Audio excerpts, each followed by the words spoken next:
you first hire the leaders who will help you to build a team instead of trying to build the team yourself, because it's very hard, especially when you're growing very fast. And I would say spend a lot of time, dedicate a lot of time finding very diverse leaders who have very distinct backgrounds in all senses.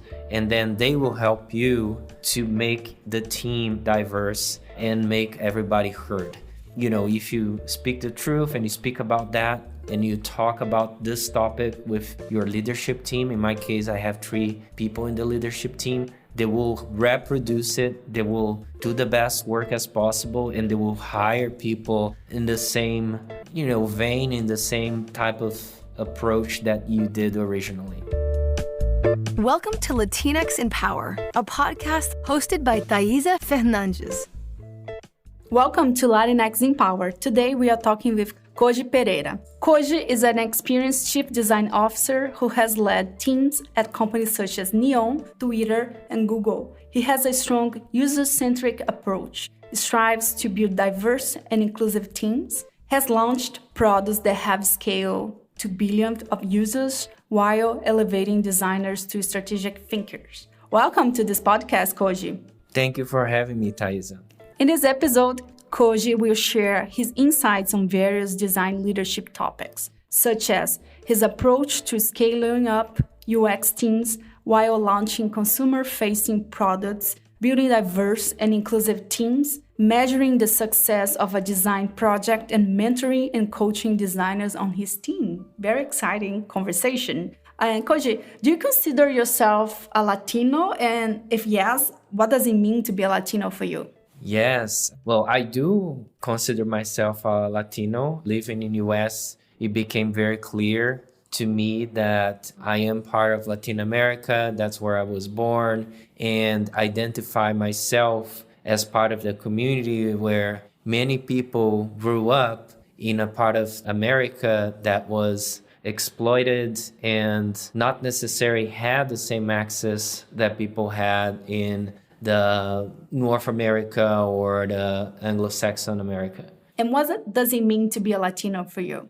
To me, being a Latino means that I care about things, or I lived in contexts that many other people that I know, that I worked with, may not have the same experience. So to me, for instance, it means that I had to move out of my country. I have to apply for a visa. I have to go through interviews where people maybe judged me by the specific way I talk or my accent. So to me, it means these things, but also means that I identify myself with the people in Latin America who I grew up with, who I believe have a good heart, and they're definitely, welcoming, and we have our own ways to do things and to live and to share experiences. Thank you for sharing. I like that you mentioned the challenging things and also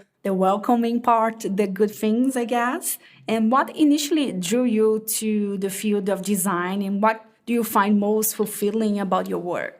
I started with design at young age. I always liked to draw and to paint as a kid. And then as I grew up, I was, okay, this seems to be something that can be, directed to a specific place in my career that doesn't need to be necessarily art, which was actually my undergrad. And then I discovered design, which to me made a lot of sense because I always had this side of myself where I was a little bit more on the mathematics, the exact things, the logical thinking, and then another side of myself, which was very artistic, very exploratory. And design to me is the mix of these two things. So initially, my experience was with graphic design back in 95, and I started by doing posters and album covers for bands. And then at that time, a few years after, 97, the internet was becoming a thing in Brazil. So I started to build websites for bands. And that's when I actually transitioned to what we call back then web design or interactive design, and which today, evolved to be more like product design or UX design. Very, very cool. I like what you said about design being the mix of this more logical, strategic part, but also the artistic side. That's very interesting. I never thought about that. And I know we quite often now, especially now, you're always talking about scaling. And I think scaling, it's a great challenge for many different industries. So I'm curious to know more. How do you approach scaling up UX teams while launching consumer-facing products? Yeah, so scaling up design to start with, it's all about processes and creating a design system which can help a company to reduce the stress of rebuilding components and rebuilding ways to design all the time. So having a design system is the first thing you have to think about. What is the design system? Design system is basically, to summarize, it's a way to transform design for product into something that can be reproduced and scale up as a product internally. So imagine that you have a button. That button doesn't need to be recreated all the time. So you create a mini feature or a product for that button where you have rules. Let's say if that button is applied under a dark theme or a dark background, then that button is one color, it's a brighter color. If that button is in a brighter background, then that button will be a darker blue color. And then you have, let's say, 3 different sizes of buttons, like a small button, a secondary button, a primary button. So all the schemes or patterns that you apply to a specific component, that starts to build up what a design system is. But more importantly, the design system is the connection between design and implementation, because for each of those components, you have a component on Figma where designers can drag and drop like a specific item. But also on the engineering side, you have a snippet of code where front-end engineers can reuse that specific component, and that's part of the design system, is both the digital visual side of it on Figma and then also the code component for that specific item. Very cool. Do you think there's a way to scale design without a design system? No, I don't think so. I think either you have to have your own design system or you have to adopt one. So for instance, there is a lot of open source design systems like Material Design from Google. And again, like if you don't do that, then every time you build a screen, you're kind of rebuilding the same elements on the screen. So it's not scalable. It's definitely not something you want to do. And I would say you have to have a design system. How do you approach scaling up UX teams while launching consumer-facing products?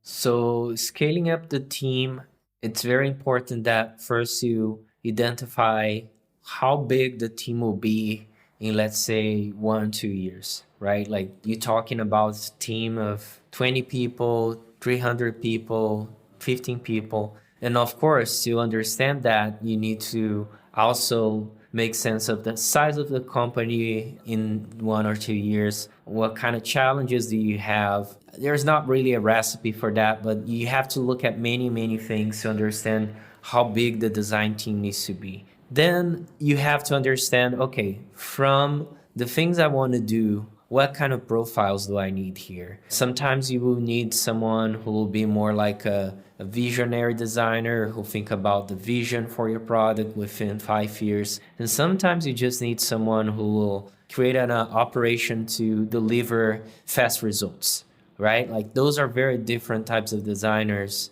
And you also have like different types of skills, people who are more prototypers, people who are more visual designers. So all of that will create different spectrums of designers, and that plus the amount of designers will give you a sense of how your team will look like. Then I think the last thing that to me is very important is to think about the structure. How do you want to shape your design org? And that could be a centralized design org, which right now it's quite, I would say, trendy. Like most of the medium-sized, large-sized companies, they have centralized design teams, meaning that design, research, content design all report to one CDO or Chief Design Officer or VP of Design. But you also have cases where a company is too big and you have to have a decentralized design org, for instance, at Google or some companies like Stripe, I believe. Not actually Stripe, but Square. It's also decentralized, meaning that you have a general manager and everybody that works in that specific organization or business unit will report to a specific general manager. In that case, designers report also to a general manager for each specific business unit. That's very cool. Thank you so much for sharing. I think we didn't bring this topic yet to this podcast. I'm very excited about that. And actually don't see a lot of talks about design leadership in general. And never saw one by a Latino. So I'm very excited with this conversation and congratulations to you. And another topic that I want to bring is, can you tell us more about how you build diverse and inclusive teams and what steps you take to ensure all voices are heard? Yeah, that's a very good question. I think it's always a learning experience and you're improving over time and learning how to do that. I don't think there is like a silver bullet solution for it. But the first thing to me, and I am of the school that you first hire the leaders who will help you to build a team instead of trying to build the team yourself, because it's very hard, especially when you're growing very fast. And I would say spend a lot of time, dedicate a lot of time finding very diverse leaders who have very distinct backgrounds in all senses. And then they will help you to make the team diverse and make everybody heard. You know, if you speak the truth and you speak about that and you talk about this topic with your leadership team, in my case, I have 3 people in the leadership team, they will reproduce it, they will do the best work as possible, and they will hire people in the same, vein, in the same type of approach that you did originally. So that's one thing. Another thing is in US, you cannot do that, but in Brazil, you can open affirmative job openings and say, okay, this is a affirmative role for, African Americans or for a woman. And that makes it not very easy, but easier to hire diverse talent. In US, what I would say is whenever you're growing the team, make sure that everybody in the team can make a referral for that specific role. In that way, you're going to get way more diverse pool of people instead of just having you or a couple of people making referrals. Other than that, I think once you hire people, because hiring, honestly, is not even the hardest part. I think the hardest part is once they are hired, how you make everybody feel like they belong. And for that, what I would say is make sure that people can bring difficult points of view that are uncomfortable and maybe not very popular. If you make people feel like they can bring any topic to the table, then it makes it easier and more comfortable to, be responsible and be accountable for how things are and how things could be better. And if you have that transparency, if you have that dialogue, even if you're not perfect, and I'm pretty sure your team won't be perfect at any point, at least you're committed to listen, learn, and improve. Very cool. Thank you so much for sharing. And I think those 2 tips serve to a lot of things in life. First one, you don't need to do all the work by yourself. In this case, you can hire people that will continue and achieve the goal with you. And also, don't be afraid to have different conversations, difficult conversations. So you can apply that to a lot of things. That's very insightful. I love that. And another interesting topic that I wanted to bring is the measuring part. How do you measure the success of a design project, and what metrics do you use to evaluate its impact on the organization? Yeah, that's a very common question. My answer is that I've tried many, many ways to do that with internal metrics, and all of them are either insufficient or not satisfactory for me, not complete. So to me, the actual best way to measure success of a design team is by looking at the product, is by looking at the results of changes that the design team led. And it's hard because, of course, there's many teams involved in the process in most of the products that we launch. But I think there's ways to kind of say, hey, this specific project is very important for design, and design is either driving it or they have a very strong say on how the final product will look like. And this could be a launch of a new version of the design system, the implementation of a design system, the redesign of, let's say, main screens or main flows, or the relaunch or the launch of a new product or a new feature that was mostly done because of the user experience depth or because the user experience was very important to that launch. And if I will give an example, let's try to get an example of Facebook, right? Like if I am to measure the impact of design team on Facebook, I would probably look at, for instance, the profile page or how many people are, organizing their profile page or putting down informations about themselves in the profile page, meaning that they're engaged and they're interacting with the customization of the profile page. This is just an example, right? Like in that case, if the engagement goes higher, it means that yes, the design team is successful and they built upon a hypothesis, they did research, and they designed and implemented a new version of the profile edition, edit mode that increase engagement. So again, to me, the best way to measure design success is by looking at the product metrics and trying to, as much as you can, isolate the parts that the design team had a stronger say or a stronger influence. Very, very cool. I really like this conversation about measuring design. And how do you approach mentoring and coaching designers on your team? And what strategies have you found to be effective in helping them grow in their careers? I think it's first to be honest on what you know and what you don't know. So there are some things that you know as a leader, and there are certain things that you don't know. And it's okay to say, hey, I don't know about this, but I will look up and I'll try to find, the solution or find that specific information. So being honest is maybe the first step. The second step to me is taking 100% of the accountability of the things that are related to your team, even when you're not sure if you're the person to be accountable. And I'll explain that why. Because you want to set example that you're not afraid of taking accountability. You're not afraid of, being responsible for your acts and even for acts that are coming from the team, but you're the leader and you're accountable for that. So you want to set the example. And the third thing to me is, again, creating the space for people to challenge you, bring difficult points, bring points of disagreement, and making the space to listen to people, even if you don't have an answer,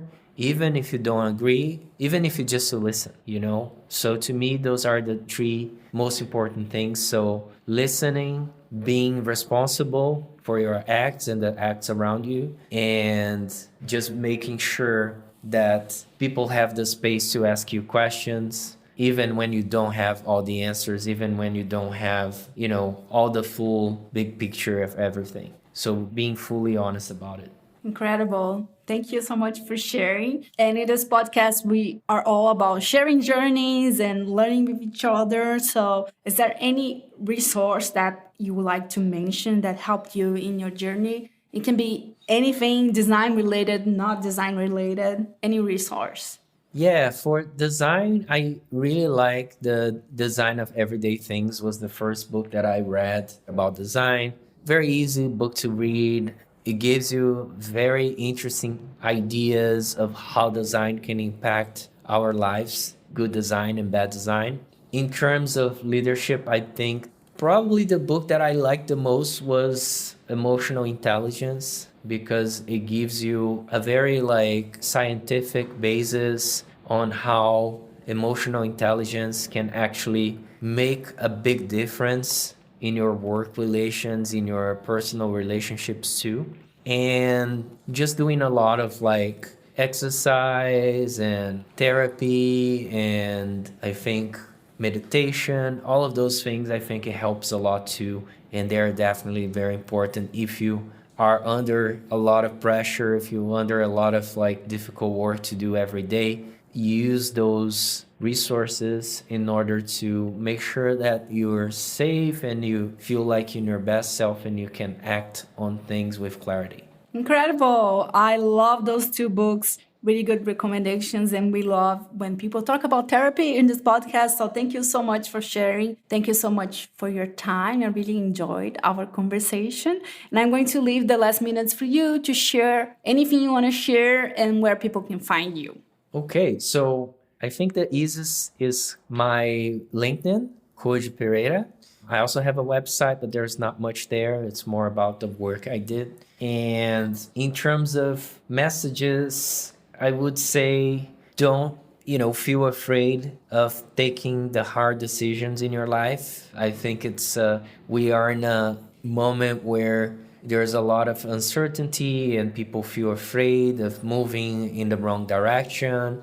But it's very important to make sure that you won't regret of the things you're doing. So make sure that you're very intentional and you doing the things that you believe are right, even when things are difficult or uncertain like it is today. So that's it. Incredible. Thank you. Thank you.